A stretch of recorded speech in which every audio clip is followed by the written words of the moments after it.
એક સાચી વાત કહું પ્રભુ, સારું જીવન જીવવા પૂરતું જેટલું જોઈએ એ બધું જ તમે આપ્યું છે, છતાં પણ ઘણીવાર ખૂબ જ દુઃખી થવાય છે.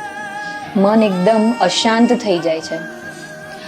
આ યુગમાં સૌથી અઘરું શું છે કહું?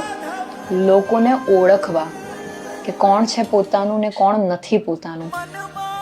લોકો સામે એકદમ પ્રેમ બતાવે છે, પોતાનાપણું બતાવે છે, અને એ જ લોકો પાછળથી હિસાબ રાખે છે કે આણે મારી સાથે આવું કર્યું હતું ને આ મને આવું બોલી હતી ને આવું બોલ્યો હતો.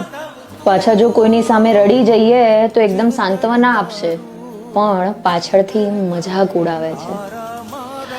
આ યુગમાં એકદમ જુઠ્ઠું બોલવાવાળા અને નકલી લોકો મહાન ગણાય છે, અને સાચું બોલવાવાળા અને પ્યોર લોકો આંખોમાં અંજાય છે. લોકો સંબંધ નિભાવવાનો ખાલી દેખાડો કરે છે. જ્યાં સ્વાર્થ પત્યો ત્યાં સંબંધ અટક્યો. સાચું કહું તે આ યુગમાં અસંખ્ય જીવોની ભરેલી આ દુનિયામાં કોણ પોતાનું છે એ ખબર જ નથી પડતી. જ્યારે મન બહુ જ દુઃખી હોય ને આંખો બંધ કરીને અંતરાત્માથી તમારી સાથે વાત કરવાનો પ્રયત્ન કરું છું ને તમને સવાલ પૂછું છું ને કે કોણ છે પોતાનું, ત્યારે જવાબમાં એક જ મળે છે કે હું છું ને.